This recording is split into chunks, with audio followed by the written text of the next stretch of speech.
Some exchange betting companies run short-lived promotions, like months-long offers of low commission. At BetDAG, we wanted to change the way we did things, so we set our commission at 2% permanently. That's 2% on football, horse racing, golf, almost any sport. 2%. That's just one way that BetDAG is changing for the better. For the better, like you. BetDAG, the 2% commission exchange. Over 18s only, please gamble responsibly.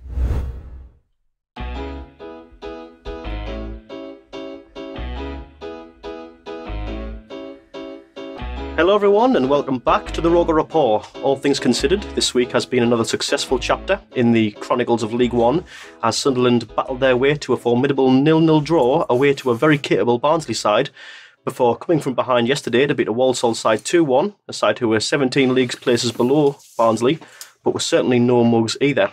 Joining me today in the studio to discuss the highs, the lows and nitty-gritty would have been Johnny Goldsmith, but he forgot we were recording at this time, so he's not here. So I'll jump straight to Chris Cam. He's here. How you doing, Chris? I'm not bad at all. Punctual and on time. Yeah. You know what I mean? Actually care about the podcast, you know what I mean? Like Evidently, some yeah. Not to name any names, of course. No. But unlike some, you obviously are committed to the cause. Absolutely. Fighting the good fight. Yeah, and as well as Chris, we're also joined by a man you normally hear over on the Extra Pod, although he is known to do a few occasional rather high-profile interviews, not to name any names again for a different reason. It's Graham. How you doing, Graham? My head hurts. Fair enough. Do you have any other contributions? I've got one of those pint headaches. Right. That goes above your eye, and I'm also thinking, has anyone checked the toilet for Johnny? No. He might not be late, it might just be in the bug. Yeah, I mean, it's always a possibility. It might just be like a cover story. Oh, lads, I forgot we're recording at 10, lads, he says, from the disabled toilet in the Sunderland Uni media block. Family in there, like Pursuit of Happiness, and that's why he's deep. Could be. If you haven't seen it, whatever. Yeah. I think what we should do is just to check, he's not got a cover story here, we'll go to the toilet and then we'll, ring his phone. If you hear, a faint, then that'll obviously indicate that he's behind there. But yeah, no, let's steer away from toilets and let's talk about things that aren't toilet, which are Sunderland's recent results. Wow. How's that for a segue? Wow. So let's start with Barnsley. Barnsley became the first side this season to stop Sunderland scoring in League One.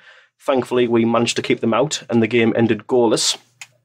Mamadou Thiam, I think he's called, had arguably the best chance of the game when he struck the bar in the first half, although the one-on-one which Max Power hit wide is probably a close second. Regardless, it's a very solid point for us, which denies Barnsley their chance to get away from us.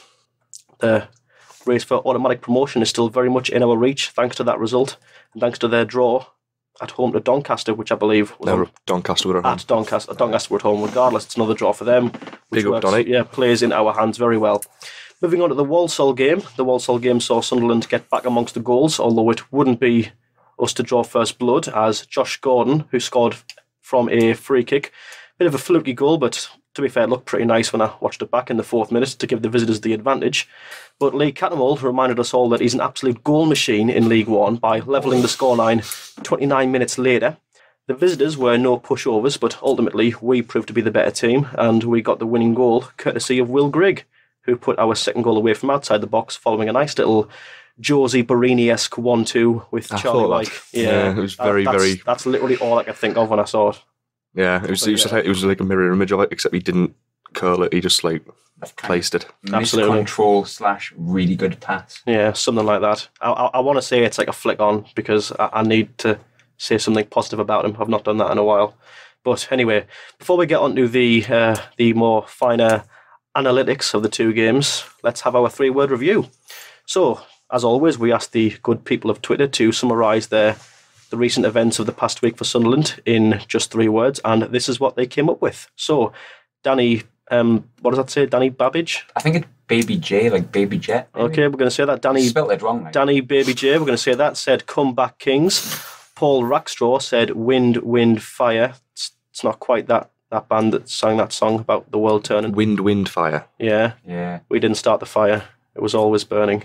But there's because is he not talking about the fact it was very, very windy? And the Will Griggs on fire. Yeah. It's a bit early for me. Yeah, I quite like that one. Anyway, Kieran Lawrence said On Our Way.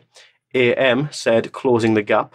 Phil Smith said Pompey can't sell out. Big fan of that one. Have it. DJ Loza said league wide open. Timothy Walker says wild and windy. Barger says cracking subs, Jack. Ian Cunningham says drop Adam Matthews. Andy Gillespie says only acceptable outcome. Ross Collier says no more Walsall. We've played them 4 times this season now. Honestly, their managers and coaches on the sideline just wind me up no end. Like, just watching them, every single decision, they're like, get slinging their arms at the end. Jack Ross just, they're looking at them like, just literally just calm down. Like, is somebody pissing their cornflakes every day or something? Because they're absolutely furious. It's another swear word, that line, Chris. Was that a swear word? Yeah. Oh. Well, you've been warned about this, Chris. I know, I'm actually like... It's terrible. We tend not to as much these days. There's no rule that says you can't, but... It's mainly me. Yeah, it's mainly Chris. Transfer request in me sock like Pascal Chimbonda. Right. Too late. Pete Watson says not that good. Gaz says grinning after winning. 11 Manoni says goal machine cats. Mark Evans says ticket to ride with full stops at the end of each word.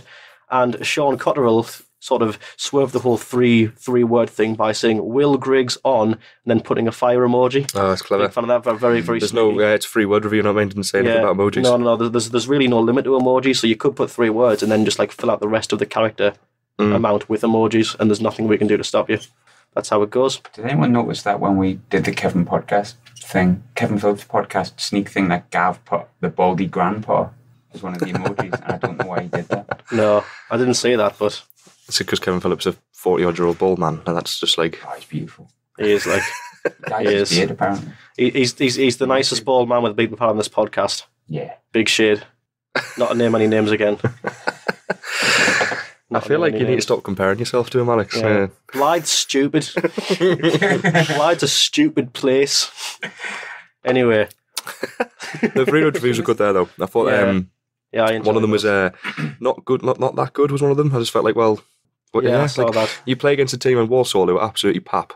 Mm-hmm. See, didn't swear. No. They're absolutely terrible. They just sat back, stick 10 men behind the ball and defend, and it's frustrating, and they're combative, and they make it hard for us pressing and that, but we kept the ball, moved it around nicely, built up from the back, scored 2 goals. What are you supposed to, their goal was a free kick. They didn't really create anything else. No. I mean, they had a couple of crosses that sort of flashed through, but I think on the whole, we defended reasonably well, and what more are you asking for? We're not going to roll over any team in this league because they're always going to sit 10 behind the ball, so there's not what we can do about it. Yeah, and if you think even in the Premier League, your top teams are still going to have the teams in the bottom half of the league put up a fight against them.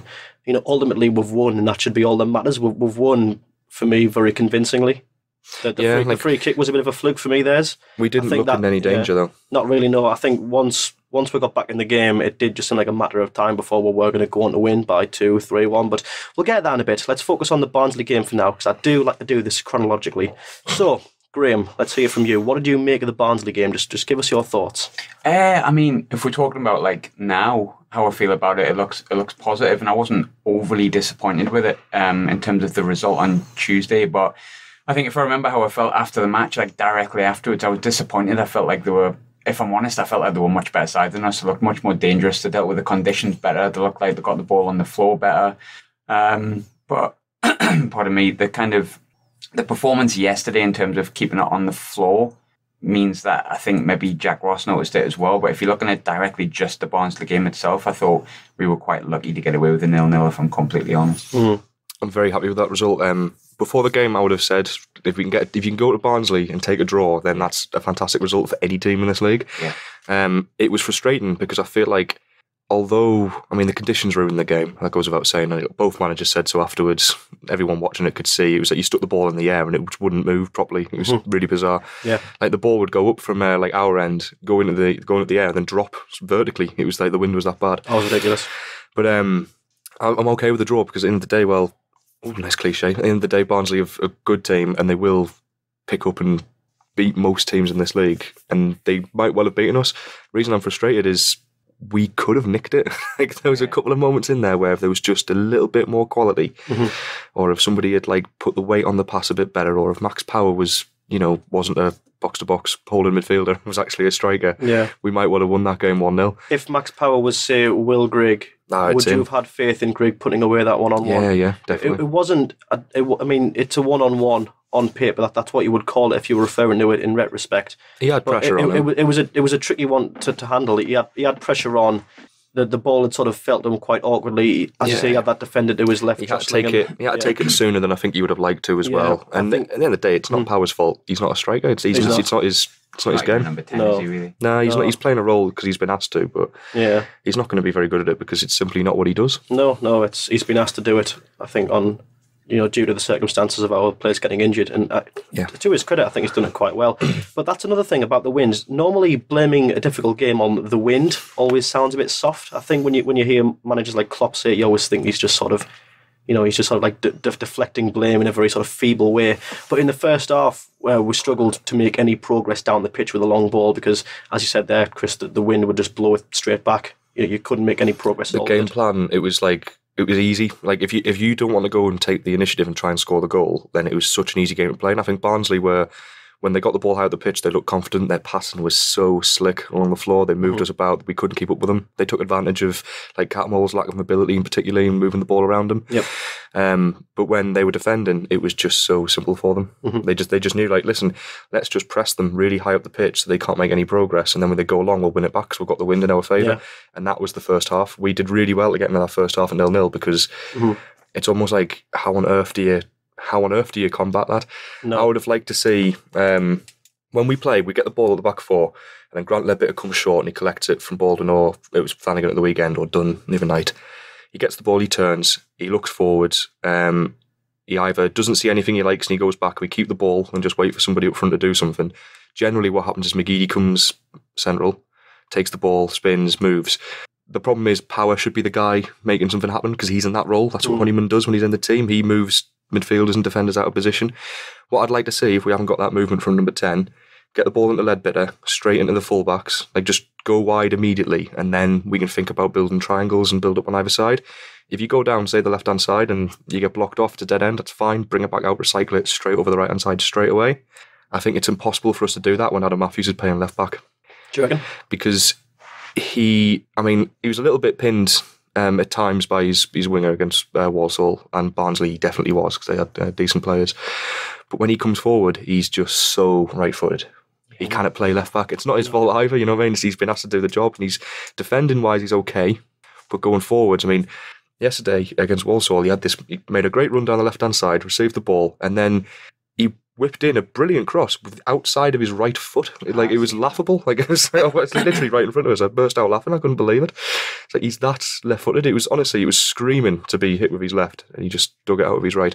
And if you've got, say, Denver Hume in that position, then I think it's a lot easier for us to attack going forwards because Hume is just so much more direct and he's much more comfortable using his left foot because he's a left-footed player. That run, I think so. In as well, he does that all the time. Forward and stuff like that. I think Denver Hume's going to be a really good option moving forward. I think if Oviedo's not in the picture, and which I don't think he will be. I don't know what the predicament is with him, but I can very realistically see him just never playing for us again for whatever reason. I think that's theories going around that he's one game off a certain clause in his contract that the club just don't want to pay. That would make sense. That does make sense. And if Oviedo's happy to sit there and not play and understand the picture, then fair enough. I think Oviedo's quite a measured character, really. If you think he's from an era of players who were very, he's from the era of Endong and Papi and Kone, loads of very greedy, mercenary-esque players, but Oviedo you never really heard a peep from. I think he just sort of got his head down and got on and just sort of accepted that it is what it is. Ultimate professional. Yeah, I think he'd probably be very sort of okay with the fact that if it is the case that should he play one more game, that we'd then have to trigger a contract. I can imagine that being a problem.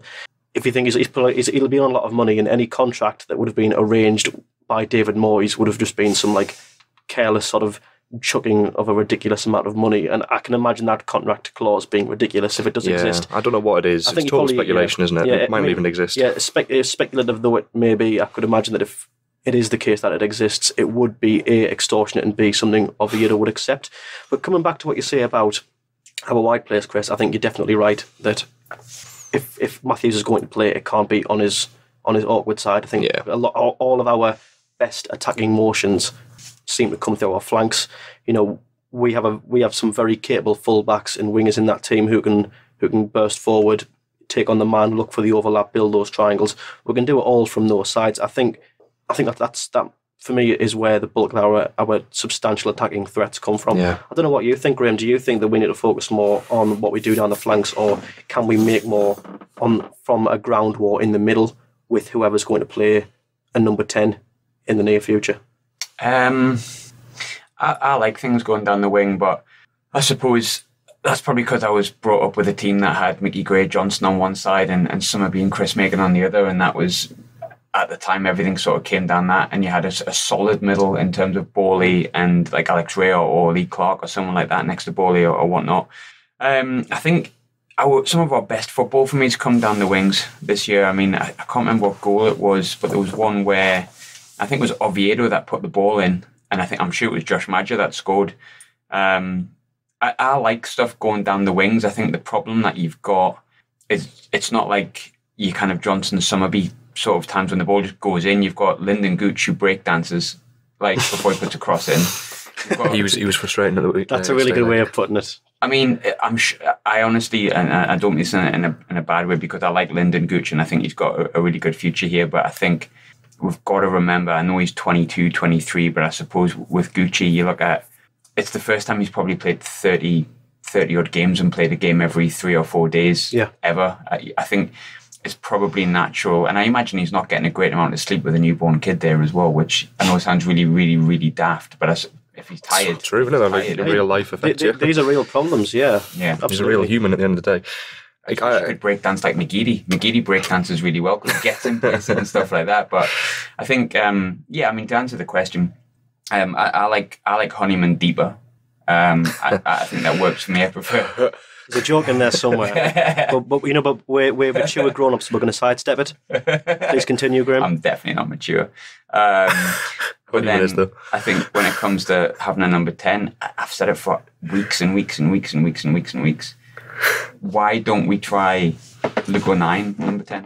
Yeah, he's played really well at right back, and I think I've said this before, but he's made himself undroppable at right back. He's played himself out of the opportunity to play in his natural position by being so good. Yeah, I think so. I think while O'Nien is probably a natural number 10 to an extent, as you say, he's played himself out of any chance of being a midfielder because he's just so good playing where he plays. I don't think he's been particularly prolific in the past 2 games, but just generally he looks very assured there. He was good against Walsall. He was poor the 2 before that, Wickham and Barnsley, but that was just a dip. Yeah, you know what I mean? But it's just so energetic, and I think what we want from a full-back in Jack Ross's team is that we don't want a full-back, we want an out-and-out wing-back, and Luke O'Nien plays that perfectly. He can win the ball back, with that sheer energy, with that sheer willing, he can win the ball back off the winger. He can charge forward. He can pick a decent pass. He's not the best passer in the team, but he can do it. There was one ball early on in the first half to release McGeady, which I just thought was class on the right and from right back position. From where I was sitting, it looked like you overhit it, but it was actually really, really nice little out ball and got us on the front foot, which is what you need. There was a moment where he got into that position where the number 10 should be, and it looked like he didn't know what to do, like he'd forgotten what to do. He got there and he ran through the midfield. He's just back onto the centre half, and he's just like looking around like going, who wants it then? It's like, no, do something. Yeah. It's a shame. But I think for me, like we spoke about the back four in the last pod, but like Matthews at right back and Hume at left back would be my natural choices because you need that natural defensive ability. And I think but O'Nien doesn't deserve to be dropped at all. No, not at all. I think if he has to move away from fullback, you put him as the number 10 because while, as we've said, he's been a very good fullback, wing back, whatever you want to call him.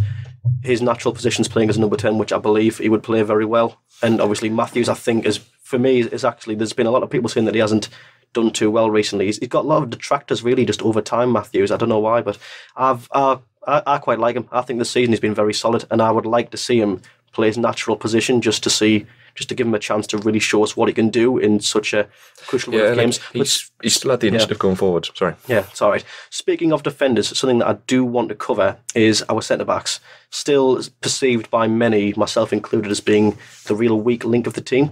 I've heard a lot of people say that our defenders against Barnsley looked a bit wobbly again, but to their credit, they were playing against one of, if not potentially the best side in the league. Lucas Wobbly's the one. It was terrible wind, and they kept a clean sheet.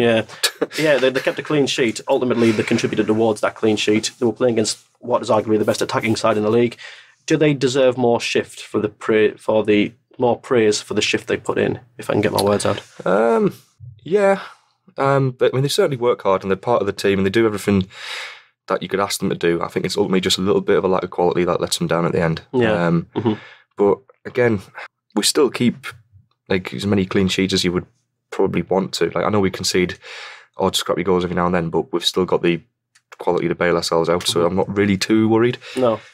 Set pieces have improved dramatically. Yeah. They really, really have. Like that was obviously an onus that Jack Ross put on his players to like really tidy it up from set pieces, and they have done. To all of their credit, like Jimmy Dunn came in and obviously shook up the centre half partnership with Baldwin and Flanagan, and it's taken a little while. But I think based on yesterday's evidence, I know you could possibly put Flanagan at fault for the goal, but at the end of the day, they were all right.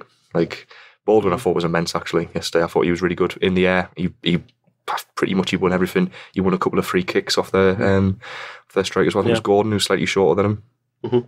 Obviously, when their big lad came on, the big number 9 for them, didn't really affect the game, to be honest. Baldwin handled everything really, really well, everything that came at him. Flanagan, again, isn't a natural centre-half, so every time he plays and does something all right, it's like, well done. You can't really hold too much against him.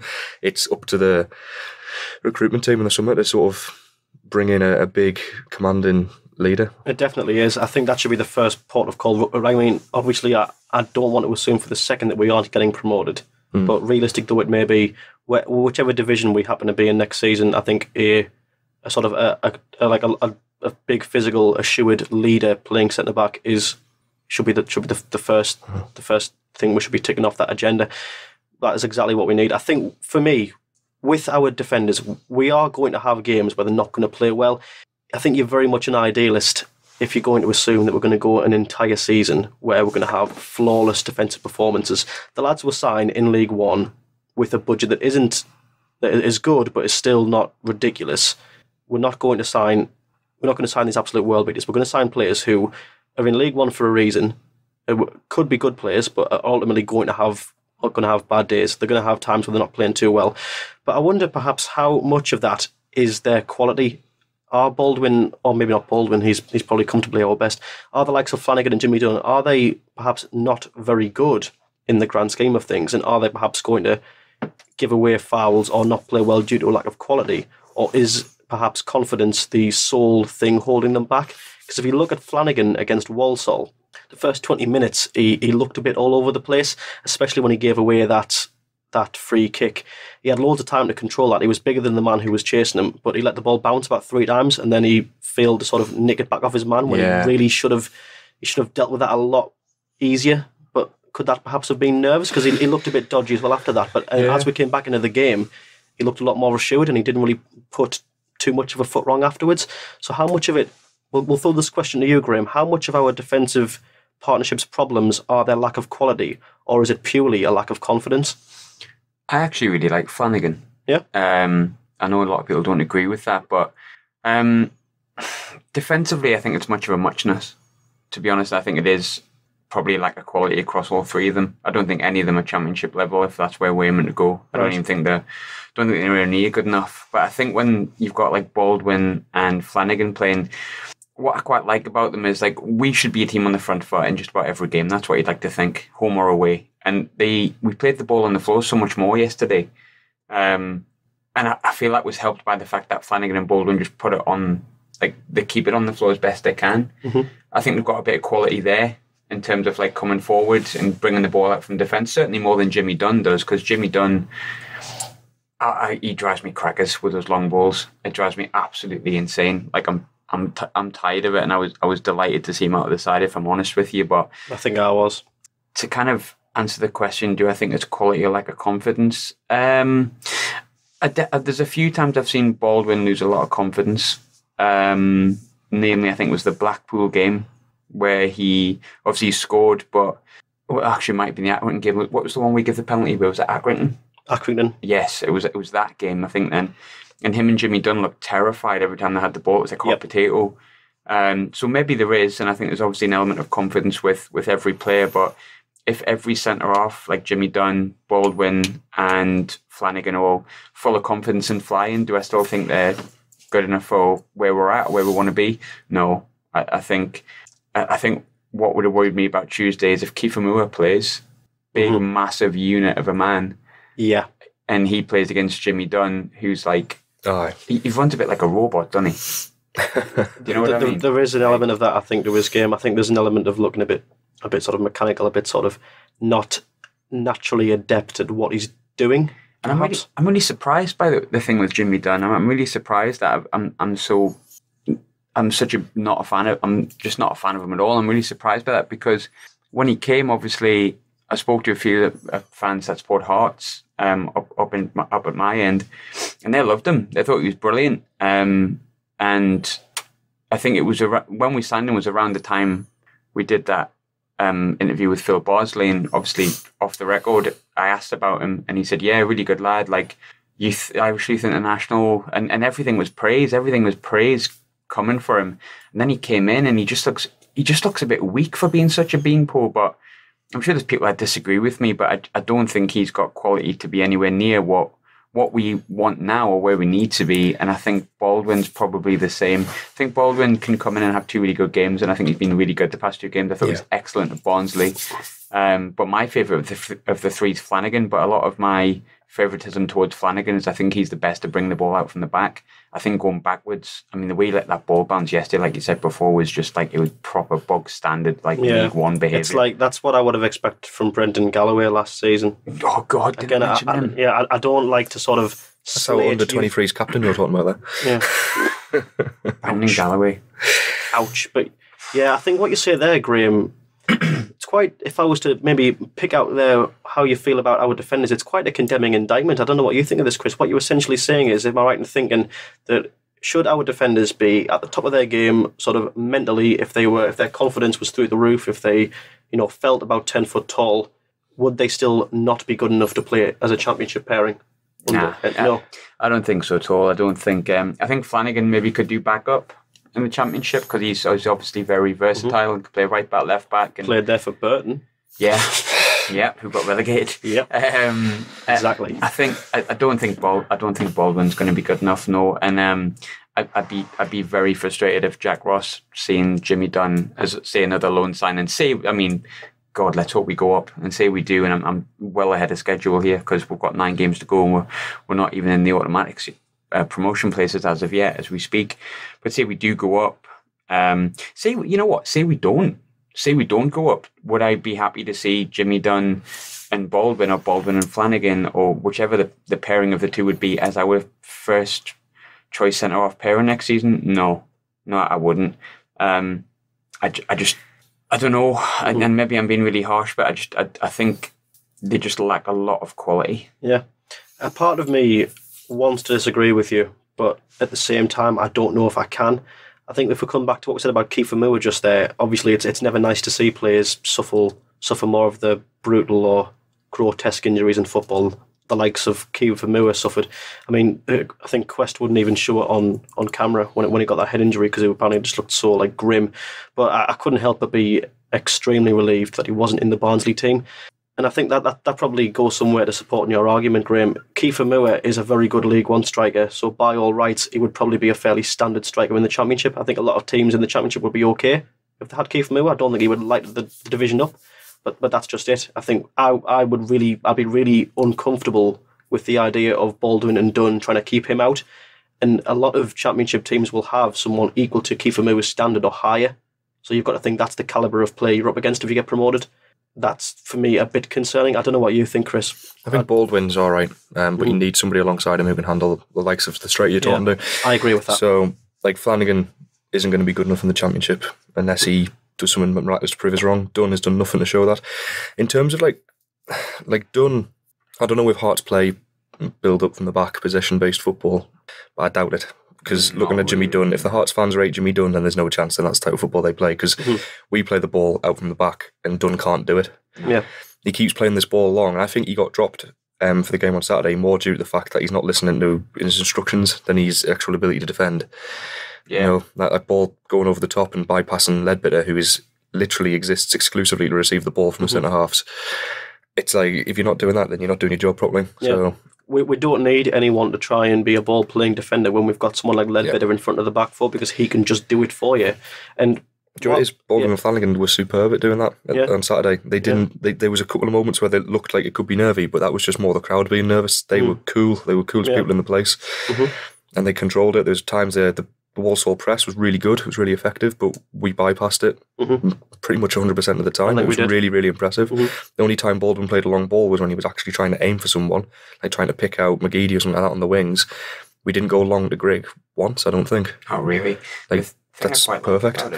The thing I quite liked about yesterday, and you mentioned it, like with coming out from the back, there wasn't that too many long balls. Now Jimmy Dunn and Ledbetter came in at the same time, and I don't know whether it was just me, but when we're in attack, it feels more like Ledbetter drops in a kind of almost like centre-off position. Yeah, against Barnsley, the amount of times Ledbetter cut out crosses where Jimmy Dunn should have been standing. It was just like, what are you doing? You've got your full-backs bombing on almost as like wing-backs.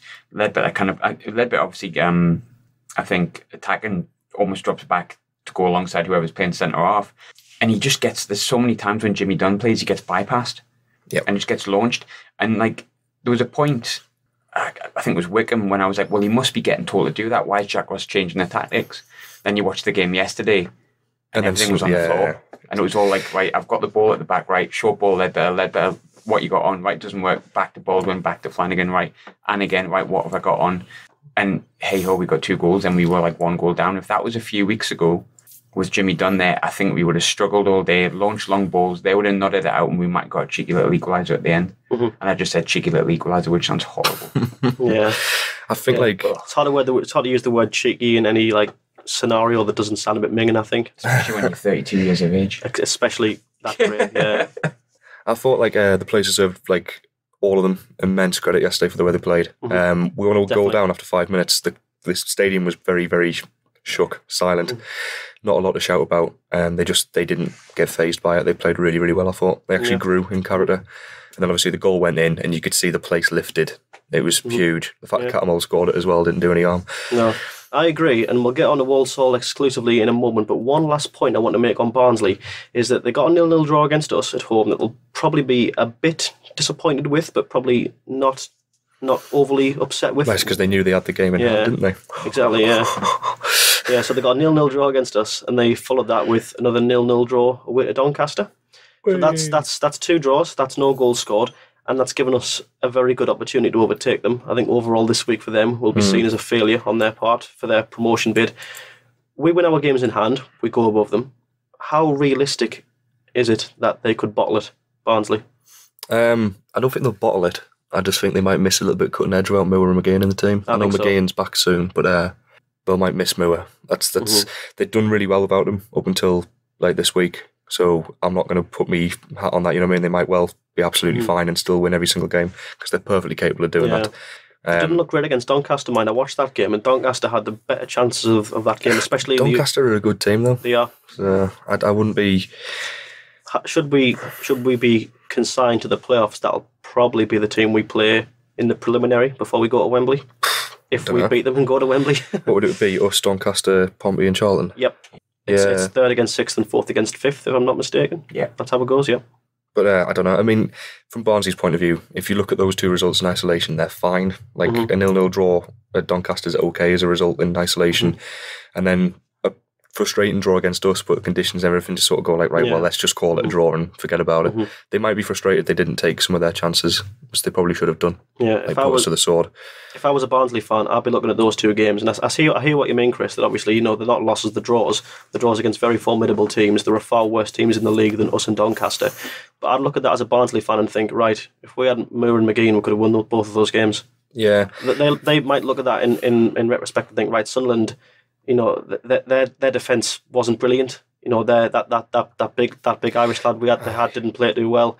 I think if we had a bigger lad in Moore or someone like McGean as well, I think we probably could have nicked one, win that 1-0, could have beat Doncaster by a similar margin. And then suddenly they've got 6 points from 2 very big games, and they've more or less secured it. So there's probably there might be an element of sort of fear now amongst the Barnsley fans that they've missed a very good chance to pull away, and now that they've opened themselves up to us overtaking them, especially that we've just picked up a massive 3 points against Walsall there. I bet they don't think of it that way, though. I bet even though mathematically it's in our hands, I bet they still think it's completely in their hands, because what credit have Sunderland got to say we're going to win every game? Yeah. You know what I mean? Like, who on earth? Like, you can't look at any stage of our season and see us as an absolute winning form machine.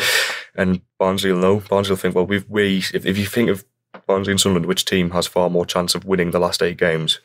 Barnsley will back themselves all day to do that. Would do. Over us. I don't think there's an awful lot between them, but there's nothing about us to them that's overly intimidating compared to them. We've had some good spells this season, but we've had some very disappointing ones, relatively speaking. That's why We've had 16 draws. You know, how many draws will have just been crazy, it's been like crappy little 1-1s against, you know, teams like Oxford or teams like Wickham, where we've just been held and we've just not had the cutting edge, or we've just not looked very good on the day. They might, if they were to like analyse us, they'd probably think, you know what, we might just be better than these. We might not be, but at the same time, they won't be thinking that we're this like big bad team that are going to overpower them and take their spot. They're going to see us as fair game. Some exchange betting companies run short-lived promotions, like months-long offers of low commission. At BetDAG, we wanted to change the way we did things, so we set our commission at 2% permanently. That's 2% on football, horse racing, golf, almost any sport. 2%. That's just one way that BetDAG is changing for the better. For the better, like you. BetDAG, the 2% commission exchange. Over 18s only, please gamble responsibly. I think what you're saying about will Barnsley bottle it, I think they absolutely will not bottle it. No. If they miss out on automatic promotion, it'll be just due to bad fortune, bit of lack of finishing or something like that might cost them, but they certainly won't be bottling it. No, I think that's fair. So let's... sorry, Graham, go on. I was just going to say that the point, and now I'm not a golf fan at all, but I was talking to Tom from BetDAG yesterday. Yeah. And he made a point, and I don't know, how many holes is there in golf? 18? Yeah. Depends what, if you play a full game, it's 18. And he made a really good point about both Luton and Barnsley. Now, we've got a heck of a lot of experience in our team. You might not feel like it is because it's a whole new team, but you've got like McGeady there, people who won't feel the pressure of a League One promotion race. Will Gregg, who's done it time and time again, so the pressure won't be on him. Flanagan's even done it. There's loads and loads of experience in our team. Now, you look at like Luton, who looks so far ahead, and you look at Barnsley, who, like you said, you don't think they'd bottle it. But I think especially maybe more so in Luton's case. And he was saying, you know, if it's a person with the I think, like, say you get on the green, you got like, after like, I don't know, 15 shots or something like that, and you just 3 away from like putting out or something like that. Like, basically you're well ahead of the game. If you've got 15 shots prior to the green, you've had a bad hole. You're right. Well, what I suppose the point he was making is that, like, say someone who's quite fresh to this kind of promotion race, if you say, and they're so far ahead, like for Luton, for example, and Barnsley will feel like they were quite far ahead, and we were looking like playoffs nailed on only last week. Sometimes when you're that far ahead, it's like squeaky bum time. You start thinking like, oh, it's ours to lose, and all of a sudden you get like, when you look at Barnsley, they've drew 3 of their last 5. If that was Sunderland, meltdown. We have a total meltdown. The bummers would be squeaking. Yeah, I mean, my golf analogy completely really fell on its arse. I knew where you were going. You knew where I was going. What I mean is that you've got a lot of experience with us, players who will just be like, right, game after game, that's fine. Like McGeady, Champions League. Matthews has played in the Champions League. They might feel a bit of pressure because it's Sunderland and what it means, but like... Did he say Champions League or Championship? He got Champions League. Matthews? He got man of the match against Lionel Messi, playing for Celtic at left back. No. He did. I wish this was a video podcast because Alex's face was hilarious. I just thought he'd missed a championship. He was just like, you could see going through his head, like, what? He got man of the match. Adam Matthews, Champions League? He's Googling it now. Yeah, I'm Googling it. So Tony Watt and like the... Tony Watt scored lately, yeah. And then Rod Stewart started crying. Yeah. He used to be a Rangers fan, I believe. I know. He's just... Is he even from Glasgow? God knows, mate. God knows. Actually taking a Google break in the podcast. Yeah, I'm just ignore me. Keep talking, boys. I'm just back when Neil Lennon was there's Samaras. Oh boy, what a team. Wanyama, crikey. Wanyama got the first, Tony Watt got the winner. Van Dijk not in that team. Oh, Van Dijk might be in that team, I don't know. They're not going to show me like the highlight, not the highlight, like the lineups. Like, I'm pretty sure Matthews got man of the match. And he was playing left back and he was marking Lionel Messi, never left him all night. Crikey. Right. Come on, where's the stats? Which is impressive considering he can only defend with 1 foot. Right, lads, just keep talking. I'm finding the stats. I think 50% of Adam Matthews managed to stop playing on that team. It's like the point I was making so much about, like, and it was Tom who made the point about golf, so like I'm not a golf fan at all. Yeah. But basically, sometimes when you're ahead, you wobble a bit because you think, well, I mean, you could say like maybe Luton haven't, but they drew yesterday, Luton, right? Hi, big Gillingham, up the gills, and that's what I mean. Up the gills. Up them. There's a lot of like experience now with team, and a lot of people that, like I say, McGeady and that will not care about. I mean, they'll care, but they'll not feel pressure. Oh, Graham, I'm going to cut you short of your mind. It says he was on the bench against Barcelona. No, they played them twice in 2 years. Did they? Yeah. Oh, that's when they lost 2-1. They won. Okay. I retract my statement. He defo played, and Messi said he was the greatest left back he's ever seen in his life. No, stop it. It was in Spanish, and my translation's not perfect, but it was along the lines. But it was literally this man is the Welsh Ashley Cole. Wow, that's what he said. We had to find a good left back. Welsh Roberto Carlos. The Welsh Kieran Richardson. That's what he said. Yeah, he said that this man's performances. This. I mean, I don't know. Messi would have been 21 at the time, but I believe the direct translation was the performances of this man emulate that of a in-form Pascal Chimbonda or a young Andrea De Sena. An old Andrea De Sena. He reminds me of Andrea De Sena during his 7-game spell with the Sunderland. Jack Colback for those 10 beautiful games where he played left back. That is a niche statement. It's not funny that. Too soon since Jack Colback's still like. Yeah. So anyway, let's talk about Walsall now that little segue has come to an end. Walsall sit 19th in the table and are a team that realistically I think are only one bad run of form away from relegation come the end of the season. It's very tight down there. They're a very, very poor team. I'm not. You think so? I thought they made us work hard for that win. They made us work hard, which is fine, but that's the bare minimum. I mean, the manager should be pleased with his players, but they're a poor team. They're not like man for man. That Gordon has something about him, but even then he couldn't really. He didn't trouble anyone. They got down to our byline a couple of times, but their wide players I thought looked very good. That number 10, Zeli Ismail, yeah. Wolves. Yeah. But Luke O'Nien, I thought he was very good, to be honest. Luke O'Nien at right back, he remembered to turn his top off tonight, unlike against Barnsley, because you could see he was actually locked in and concentrating. Yeah. Barnsley, it was just like, honestly, I thought like he left his gas on in the house. He was absolutely like all over the place. But he was much better. He had that desire that a fullback should have. Just, I'm going to block this cross. There's nothing you can do to get this cross in the box. Yeah. And he blocked a fair few of them. So man of the match for me yesterday, Luke O'Nien. I don't really know, to be honest. I think he'd be up there, but a part of me would just want to give it to Greg because he ultimately made the difference in that game.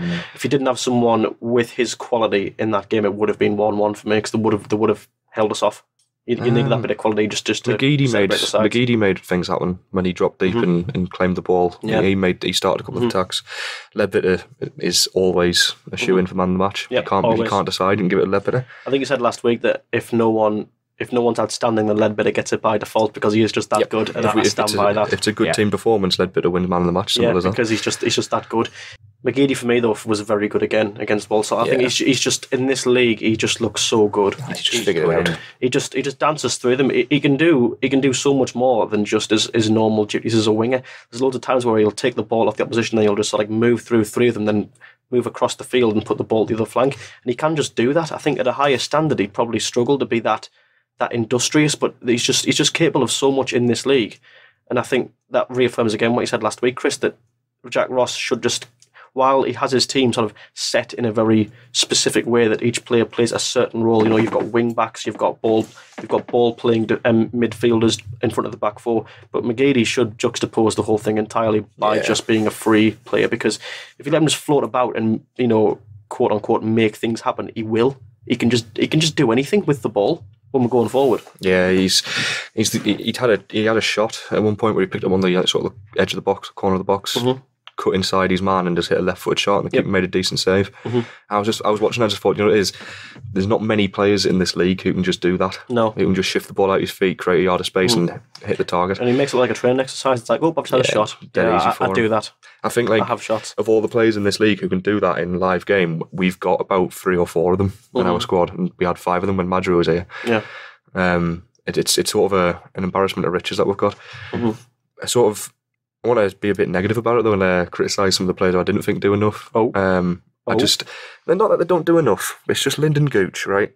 We need to talk about Lyndon Gooch. Yeah, we do actually need to talk about Lyndon Gooch. He works really hard, and do you know what it is? It was really interesting because he wasn't good enough. When he got the ball, he couldn't find a cross. He had one opportunity to cross the ball to Wyke for a tap in, and he just screwed it back.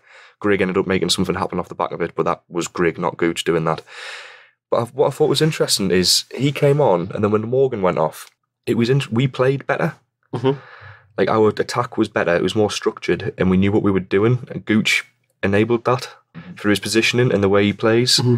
But when the ball did come to him, he had the amount of times he had the opportunity just to put the ball in first time on his right foot and then would cut back inside. Yeah. It's like, good. He's not good enough on his left foot to do that. Mm-hmm. And the defender knows that. So if you're past him and with the chance to cross it in with your right, you've already beaten your defender. You cut back on your left. You've just bailed him out for nothing. Yeah. You've given that defender a second chance at you. There's loads of times where I think he takes the ball down the wing and he just sort of like, it's a weird way of describing this, but I think he like physically stammers on the ball.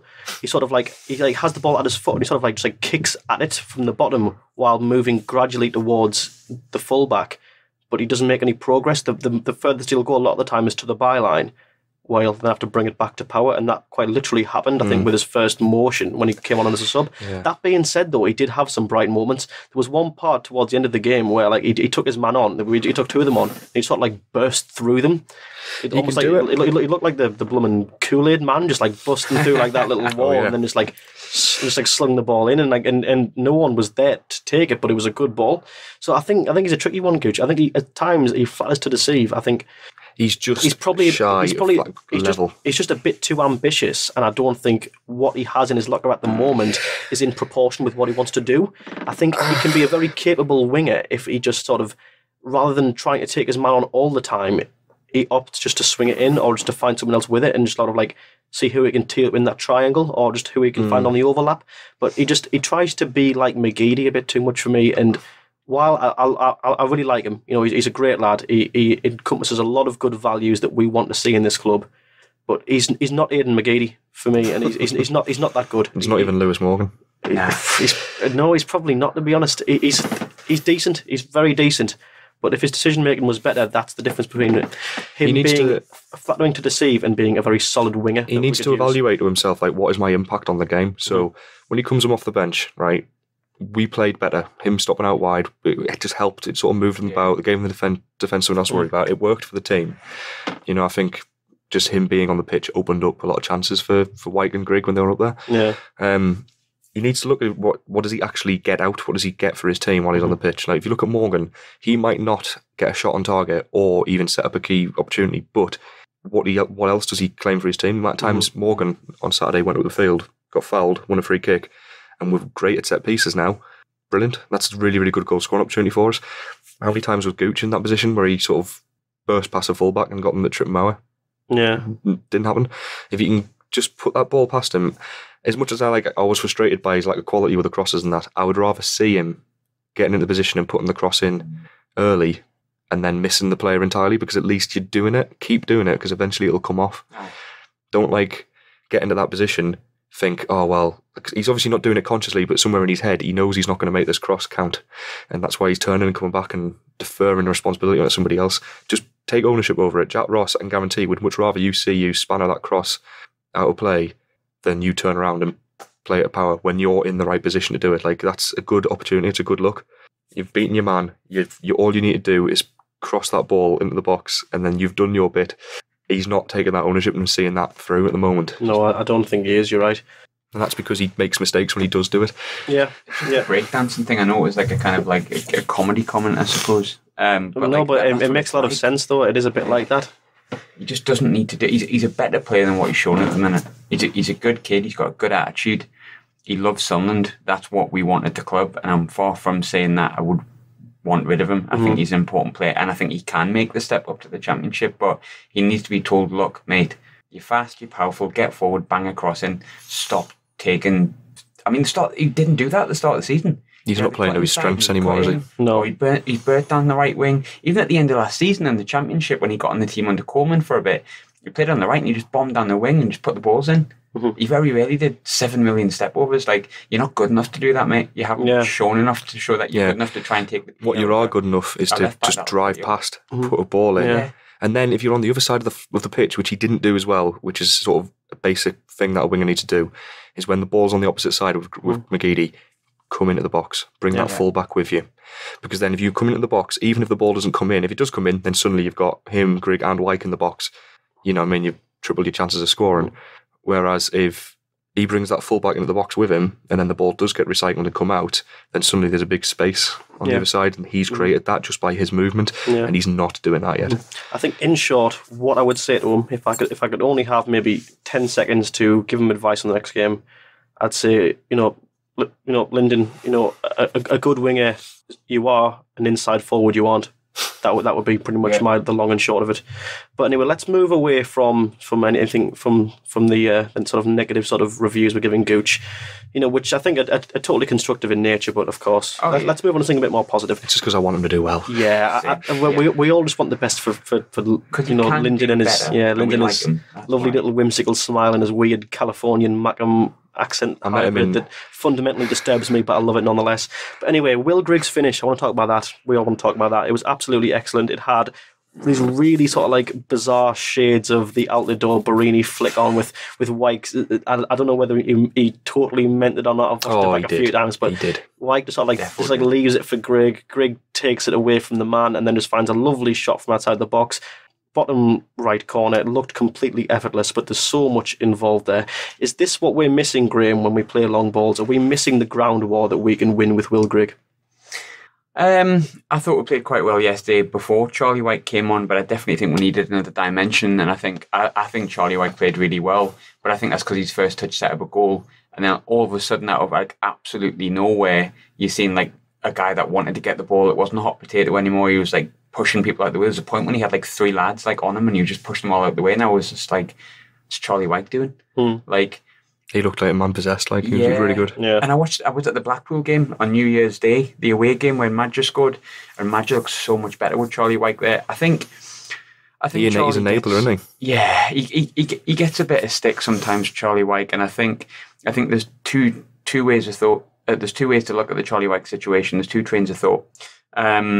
Charlie Wyke, we don't play to his strengths because we don't whip balls in, but that's him as a sole striker. If you play him alongside Will Grigg, he can kind of do what he did yesterday, so maybe that would work better. Yeah, I mean, what he did yesterday, everyone's talking like, he's the big man win headers. Like, what he did yesterday was make a direct run, draw the centre-halves along with him, receive a ball into feet. Like, it was a long ball, really, from sort of the halfway line. Received it into feet, took a touch, held off his defender easily, laid it off to Grigg, who, as soon as Grigg saw that ball came in, his eyes lit up. He knew this was a chance before it even came to fruition because he's just a striker. He saw Wyke take over the ball and he thought, right, I'm just going to run around and get it back and score. And that's it, picture perfect for him. Because when by the time, because of Wyke's run, bringing that right-sided centre-half across the box with him, it meant he clumped up the 2 centre-halves together in absolutely nowhere. Like, no use to anybody there. Grigg's movement was way better than the centre-half. I don't know why the defender let him go that easily. But by the time he led off the ball to Grigg, he had the entire box. Yeah. He did not need to shoot as early as he did. He could have taken a touch. He could have stopped for a minute, have a sit down, high-five the goalkeeper, and then whatever he wanted to do. But instead, he just scored. I think there's definitely a shout for 2 up front for that very reason. I think when we have Will Grigg up there by himself, every defender in this league knows what he's capable of. Every defender knows that you've got to give him your full attention all game, and you can keep him quiet. What? All right, okay. No, we'll come down a bit, Graham. It's an audio-based platform, so we'll come to what you've just pointed at in a bit. But for the time being, let's just segue out of the game and into our this little segment we've got. But having two up front, it's a really good idea because, as you say, with those centre backs, they can just keep an eye on Will Grigg all the time, and that can be enough to keep him quiet if you just have 2 big lads on him all the time. But when you bring Wyke on him midway through the game, suddenly they've got 2 things to think about. They've got individually, those 2 centre-halves weren't good enough to mark Grigg and Wyke independently. Yeah, because it's like, now, all right, the long ball's being collected by this big lad here. We've got to get it off him.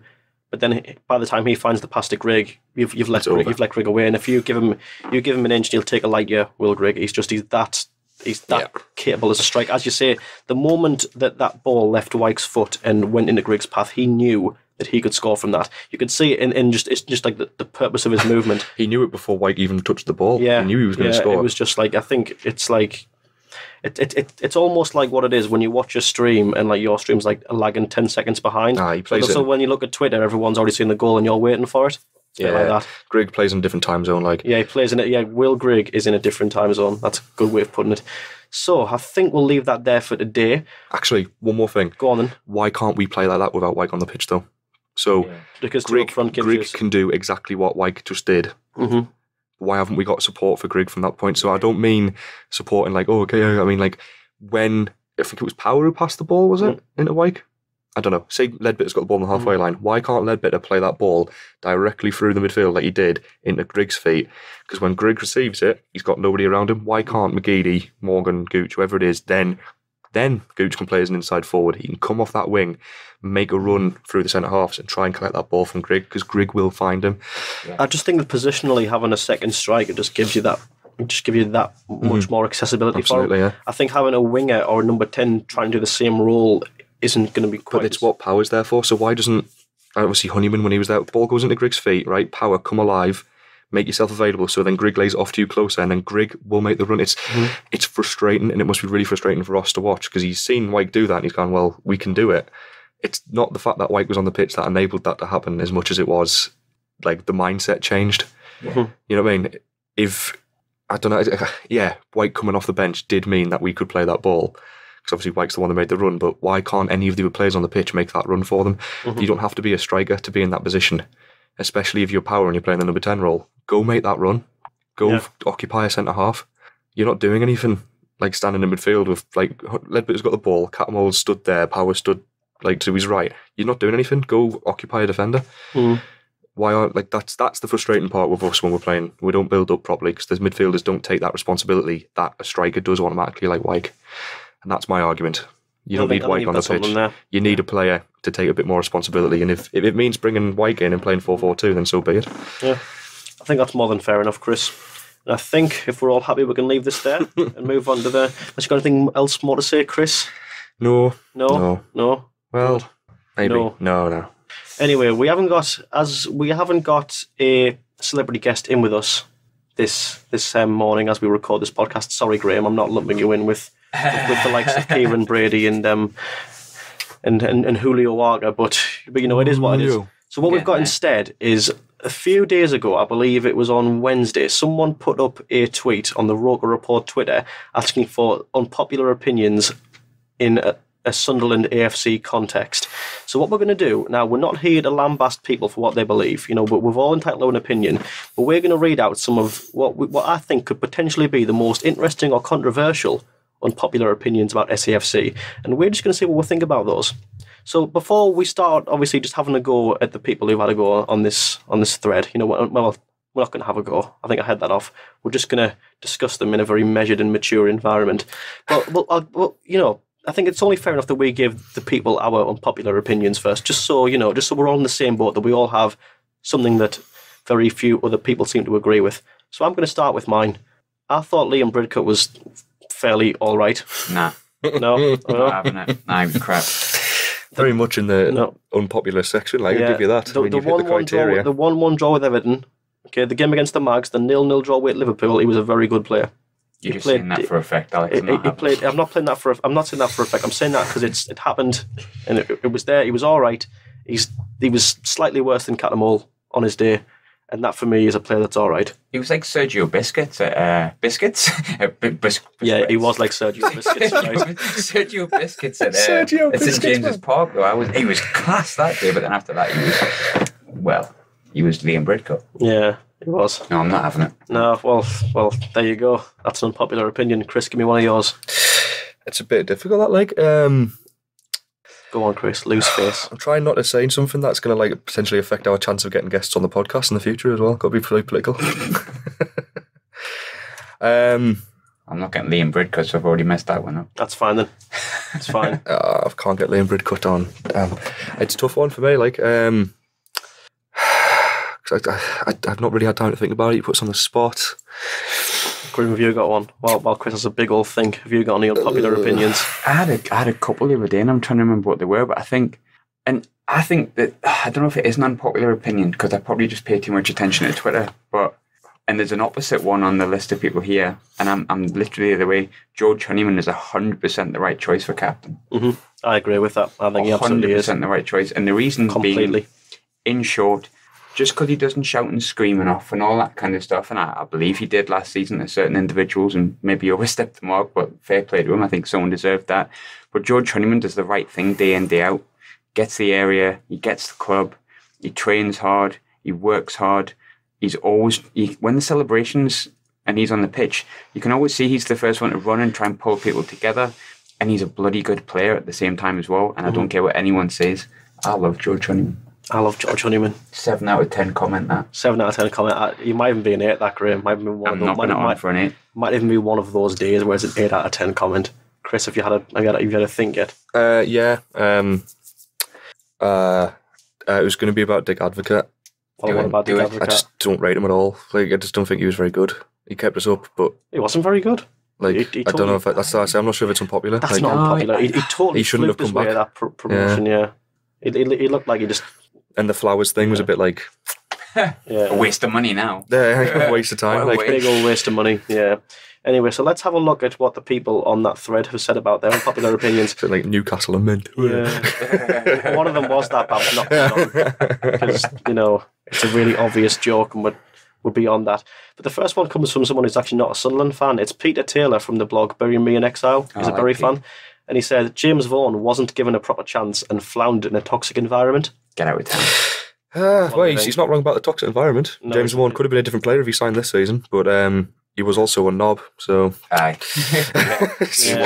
Only so much we can do for you, James. Like, yeah, I just don't think he was very good. If he joined, if the attitude he had when he left, if he joined this summer with that attitude, he wouldn't have gotten of any of the squad and he wouldn't have played. No. But you just don't know. He might not have had that attitude. Would have been a different season. I think he was in League One for a reason, and I think, he was in form. He'd scored 24 goals for Bury. Okay, I mean, they were in League One at the time. There's a reason why he had to step down from the Championship to play his football. We brought him back up on the cheap because we didn't have much money. Martin Bain's penny pinching was happening left, right, and John Mensah, so we had to come back into the fold. Played in the Championship, and he just wasn't very good. And I'm not at all surprised that he'd only scored 2 goals by Christmas. That's about what I expected from James Vaughan.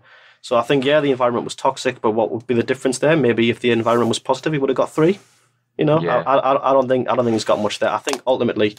Oh, Chris! Oh, you've just cracked your fingers. You all right? I've got the headphones on. You've just audibly cracked your fingers. Pre-pod, I was like swilling my mouth in that just because he had the. I'm having serious problems with you, Chris. I'm having some serious. We're gonna have a big, have a big talk to you after this, me and you. Big old chat. But anyway, so we'll move on from that. I think we're all pretty much in agreement that we don't agree, but, as is the nature of unpopular opinions, we probably won't unanimously agree. These are the same, this is probably the same Bury fan who hates Chris Maguire, though, so we're never going to agree. It's a tricky one. It's a tricky one, but hey. I love Chris Maguire. Anyway, Harry Hodgson says he wouldn't actually mind a drum in the South Stand if it was done properly. 100% Thoughts? I don't know, because it's annoying. Dum, dum, dum. I've been to a few German games because I love Germany. I've got some family over in Germany. I love it. And every time I go, man, there's I go to see Hertha a lot. And there's a guy at the front with a megaphone, and he's getting all the chants going and the drums all that. And it sounds dead cheesy, but it's just a tip. I bet it works. Is it a British attitude that that's the reason it won't? Blah, blah, blah. I think it's just very European, and I think it won't work because you'd need all 36,000 people to be on board. Which you wouldn't get. It works at Rangers. It works at Palace. That's an unpopular opinion in itself. That Palace but I don't like it at Palace because I just when I think of Palace, anyone in Britain who calls themselves ultras. Nah, go away. Like divorced dad's armies, like. Yeah, when I think of the drum, I literally just think of that game when we played Palace away, and then it was just like Wilfred Zaha and Balassi nutmegging people, doing nothing else while the drum went dum ba dum. And I'm like, oh yes, he's megged them, and it's like that was it. And it's just a very annoying environment for me. What about Pompey? What do they have at Portsmouth Fratton Park? Is it like a sound or something like that? I don't know. Oh, it's the guy with the horn thing. Loads of clubs in this league. That is so annoying. Like all the Portsmouth fans, we're going "Whoa, irritating you with our horn." It's like, what? Are you kidding? It's the most annoying sound. We could get it away and just get someone with an electric guitar. No one's had an electric guitar. Could you bring an electric guitar?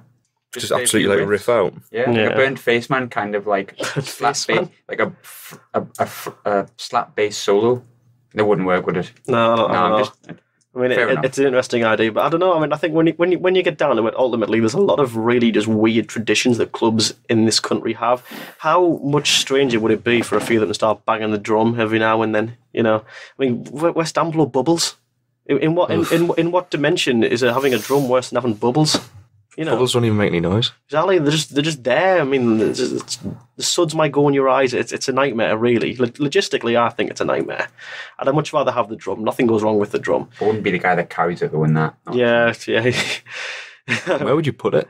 You just kind of just at the back. I don't know. But they used to just bang on the seats and that, didn't they? Yeah, but I mean that's like bang on the corrugated iron and that. Boxes, bang on that. Yeah, well, if you're going to bang on corrugated iron, you may as well have a drum instead. You know, it's fair enough. And I think it arguably maybe it would help you keep the pace with the chants as well. I mean, you shouldn't really need that. You know, I think Sunderland fans are pretty good at singing. Like, we don't need a metronome. Yeah, it's like, okay, guys, we are sides in 4-4. Right? Did you see the guy at Queen's Park Rangers that like they were getting beat like by I don't know 3 goals or something? Oh, she started Oh no. He did that, but with his head, like against that bit against the boxes. And that's what we need. Chanted. No one looked at the guy banging his head off a wall. We've all been there. Oh, it was Sunderland, though. The last 10 years. Definitely. We could maybe do that. Yeah. So, Dave the Rave did it. So we'll move on. Speaking of atmosphere, actually, this is an interesting one. Karam says, the only times we've had a properly good atmosphere at the Sol is whenever we've played Newcastle and Everton in 15-16. That's it. So he wasn't at the Chelsea game. That's it. Scored. According to this opinion, we've only ever had a good atmosphere at the Sol when we've played the Mags, or in the 2015-16 season when we beat Everton 3-0. Not when... I disagree. Yeah, not when we beat Charlton on the first day of the season. That was big. Even though we went 1-0 down and the place erupted with support for the lads. Nah, get out. Yeah, lose. I mean, if he's talking of all time, I'm going to go right far back and we can do another hour here. Yeah. I agree. Oh, no, it's really warm in this room. Yeah, it's very warm in the studio. I definitely think there could be a better atmosphere. I don't think it's as good as people think it is, but to say that that's the only time. Like, the Chelsea home game was brilliant. Like, when Barini and Defoe scored in a minute, it was class, and we were getting beat at half time, so it would be quite easy for us to be miserable. The Mags were playing Villa that day. Nah, I'm not having that. I mean, sometimes it's poor, but just Newcastle and the Everton game, as you say, Charlton this season, like, nah, get out of town. No chance. He what also was it, says Seb Larson now with the wall against Blackburn? O'Neill. That was lovely, that. Yeah. How about Man City 1-0 when G scored? Okay, I was actually in the Rosedale. Yeah. I was in the Rosedale when that happened, and I've never heard no noise like it till the room shook. I was in heaven. Yeah. Because everybody just sort of went like, oh, that's the end, and sort of people were sort of turned towards the bar and that. Yeah. And then you could just see Martin O'Neill hopping up and down, like, go on. Yeah. So how can you Seb Larson passing out on the halfway line because he had flu. If you watch that back, he passes out. Does he? He just drops and he drops down in the centre circle. I remember Martin O'Neill afterwards saying he's always had flu all week, but he really wanted to play, and that's why I love Seb Larson. We love Seb. We do love Seb. Also his eyes. I just love everything about him. He's lovely. He is a lovely man. You know, he's just great. I like looking at him. Although he did once, like, my favourite Seb Larson moment. This is a weird segue. We were Paulo Di Canio, Everton at home after the derby win. We go 1-0 up through Sessegnon. Sick, unreal. And then Seb Larson decides to try and lob Mignolet from the halfway line. And he just pings it towards goal. And Mignolet has to make a dive and save, and he gives away an indirect free kick. Because that produced the Alfred and Dye photo, wasn't it? Where everyone else is just like, oh God, the ball's coming at us. And he just and just looking at it. He's just staring at the ball. And then we blocked it. And then that's the roar that went after that was amazing. I remember Larson, he actually apologised to all 4 sides of the stadium after he hit that ball, because he was like, what did I do with that for? Sorry, boys. Sorry. Patting the badge in front of the Gallagher. That's my favourite Seb Larson moment. Can we just do favourite Seb Larson moment? Yeah. This honestly, I'd love to. First game. I almost feel sorry for Ola Toivonen, because he's comfortably always going to be the second best looking Swede that we've had. Aye. Even though most clubs he's at. He's probably won the top prize of most clubs he's been at, even in Sweden. But when he was here, he was never gonna use Seb. Never had a chance. Blue-eyed second Swedish favourite person. Second favourite, you know, he wasn't Seb. He wasn't the man we needed. Seb. It's getting a bit there. Getting a bit racy now in the Paid too much to play for Sunderland, so we had to leave. But it's a hard life. Anyway, Gary 1987 says we've only played well 2 or 3 times this season. nah. I see where he's coming from. I know what he means. I see what you mean. Probably played better more than that, though. Well's probably a relative term. If you mean well as in we've played like a team that's not in League One 2 or 3 times, I would say yeah.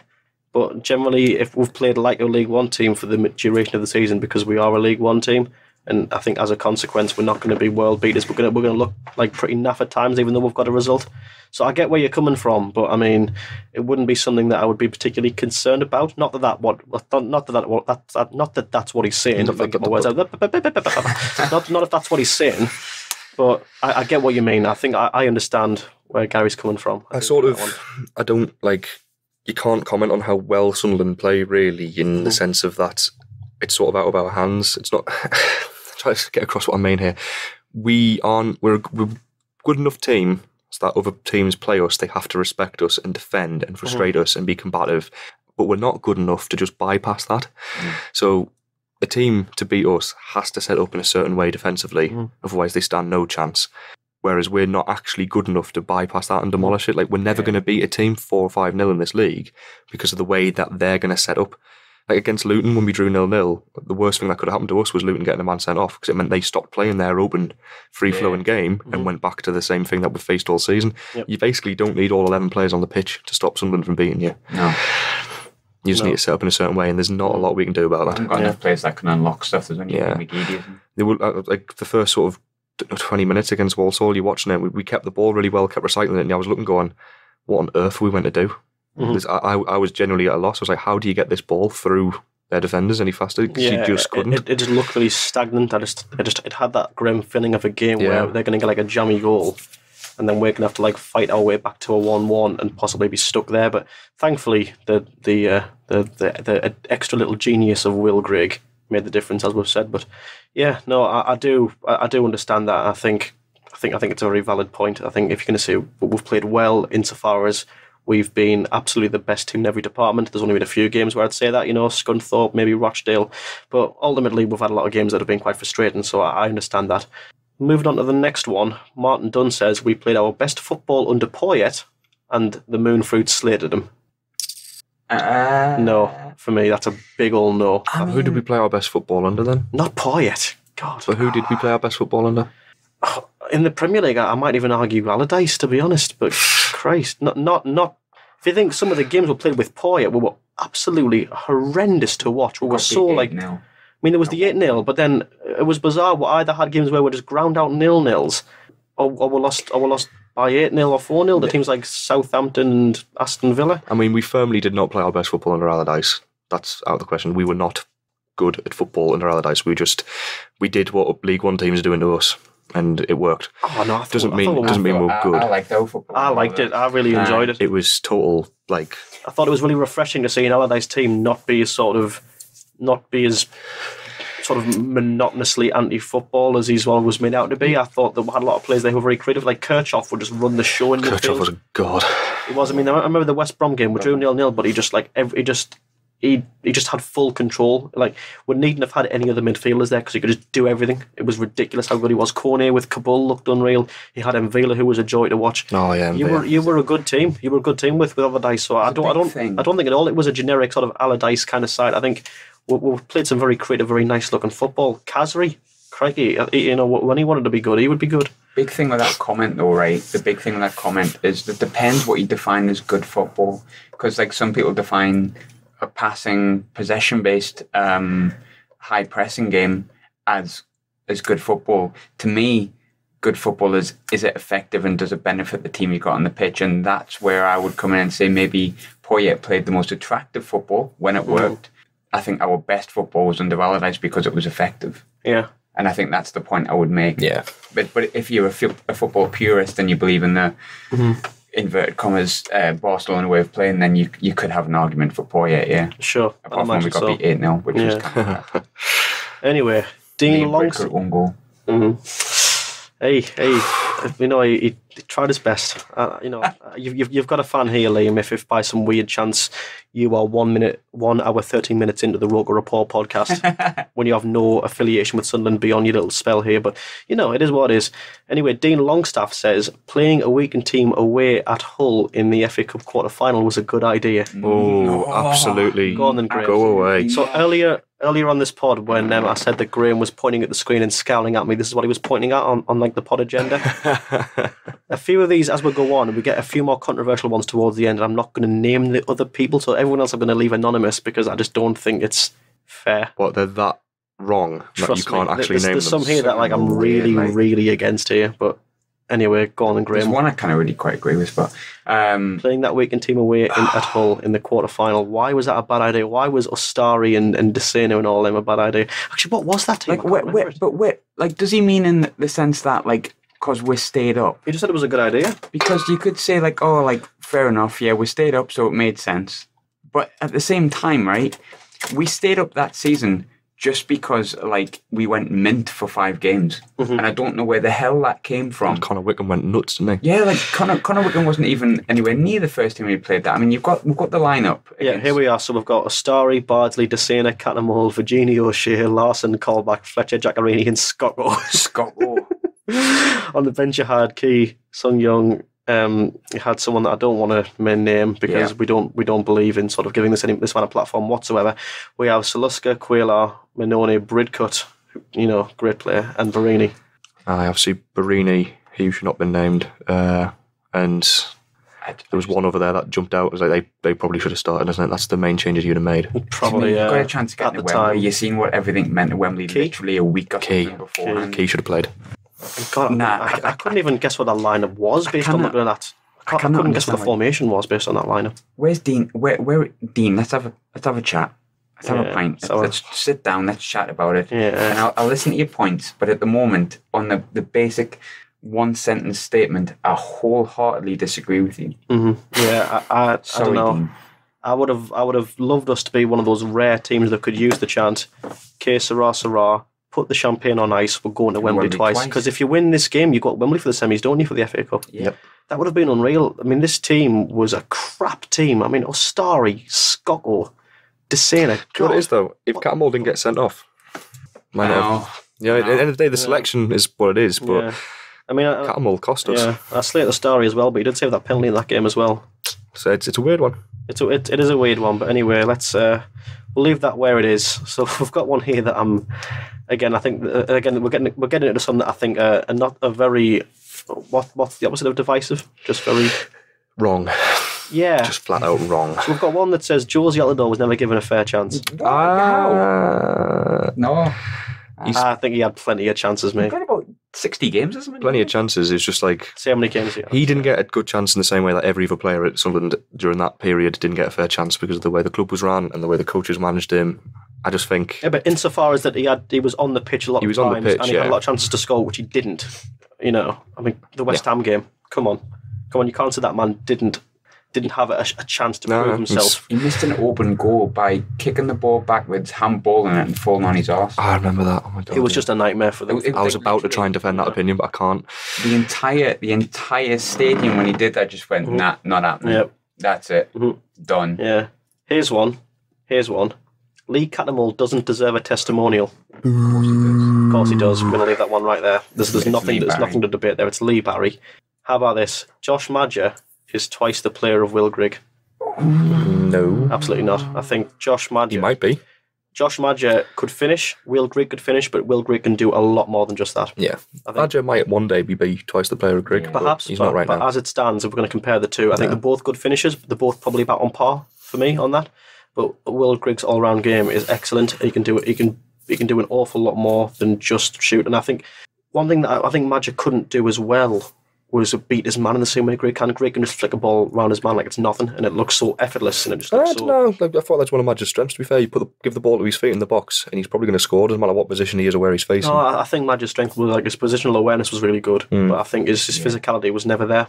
And I think while Will Grigg isn't the biggest lad on the planet. He puts himself about. He puts himself about. He can really use what he's got. He's got experience there, and that's where I think Chris has got a point in time. Josh could be better, but at the moment, he's had a good 6 months. Yeah. Let's not get ahead of steam. I think that's fair. Here's one. Titus Bramble was one of the better defenders we had in the last 10 years. I mean, to be fair, right? No. If you count every single defender we've had, and we've had a lot, he's definitely not in sort of the bottom 10. You know what I mean? No. I don't know if he's one of the better ones. If you count up... Who's he better than in the last 10 years? Roberge. Diakite. McShane. Kilgallen. Much as I love Kilgallen. Well, no. I'd rather have Kilgallen than Bramble. Just because he did one turn against Man City does not mean he's actually that good at centre half. I preferred Bramble. It depends which Bramble you're looking at. The Bramble in the first sort of season was actually pretty good. And I think if we're talking defenders, he's better than Jimmy Dunn. Yeah, but I mean that. But like we're talking Premier League here. We're talking Premier League. All right. We can't reasonably compare him to anyone we had in the Championship or League One. Bramble. Who was he not as good as? He wasn't as good as Wes Brown. No. He wasn't as good as O'Shea. He wasn't as good as Michael Turner. He wasn't as good as a fit John Mensah. Oh, John Mensah was class. Wasn't as good as Corney or Cabal when they played together. He was better than Paulo da Silva. Yeah, give you that. Better than Carlos Quella. Oh, I don't know, actually. Actually, yeah. He's better than Sortis Kyrgios. Yeah. Oh, my Lord. To be honest, he's probably... I think the statement he was that he's one of the better defenders.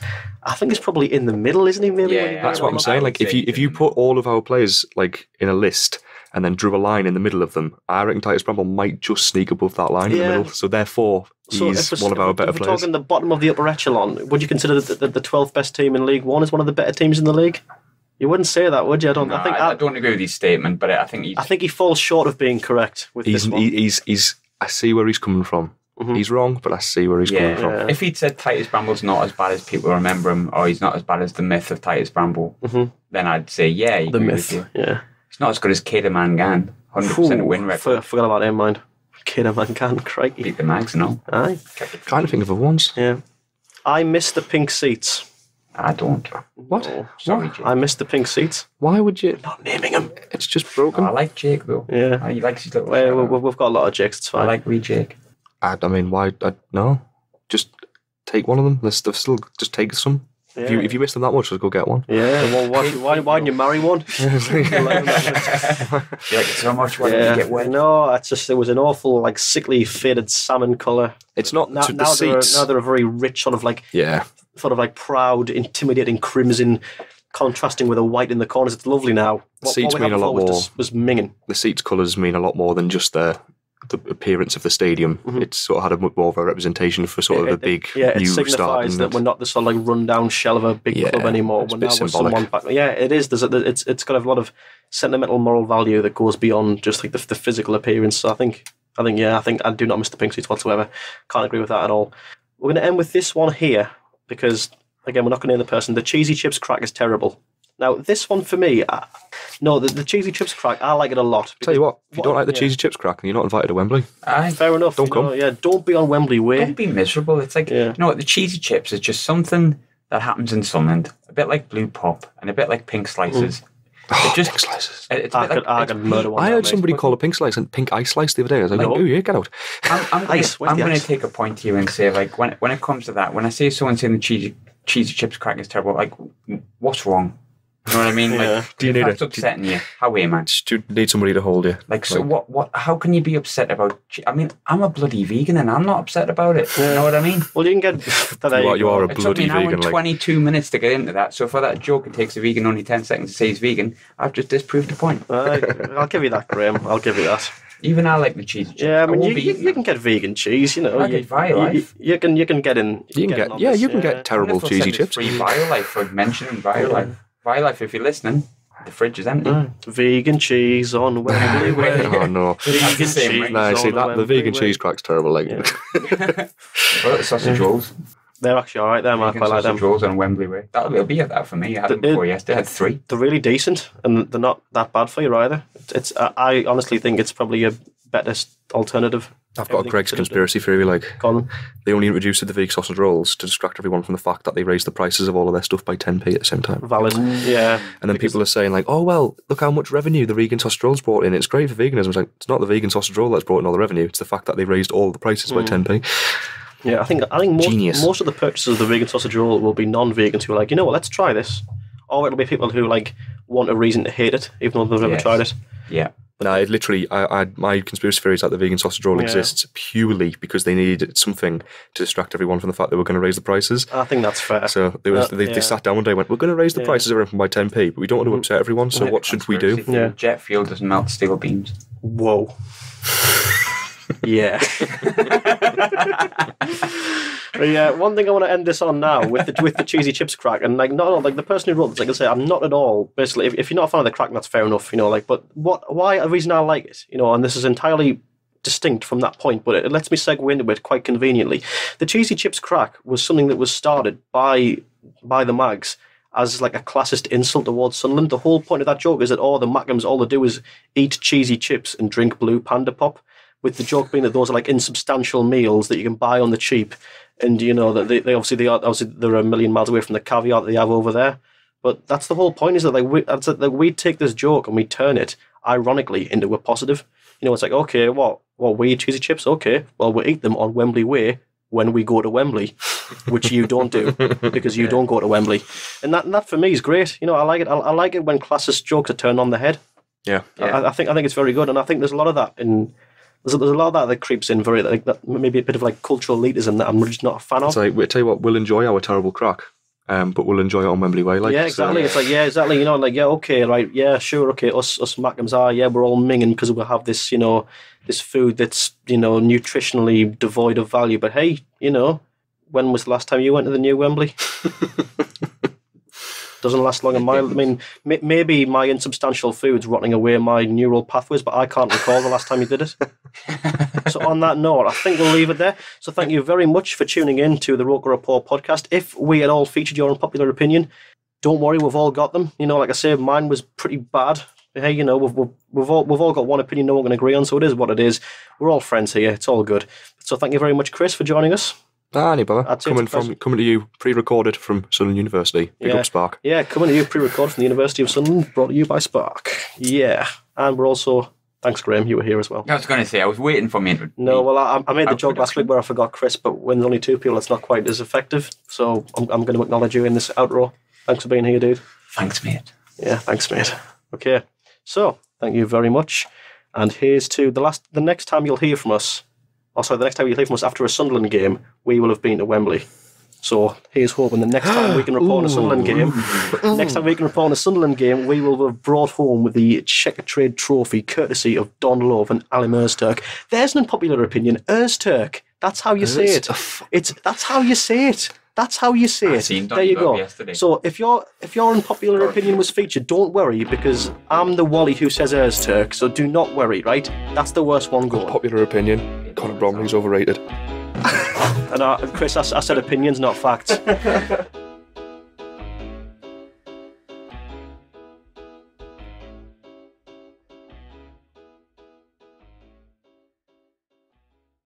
Some exchange betting companies run short-lived promotions, like months-long offers of low commission. At BetDAG, we wanted to change the way we did things, so we set our commission at 2% permanently. That's 2% on football, horse racing, golf, almost any sport. 2%. That's just one way that BetDAG is changing for the better. For the better, like you. BetDAG, the 2% commission exchange. Over 18s only, please gamble responsibly.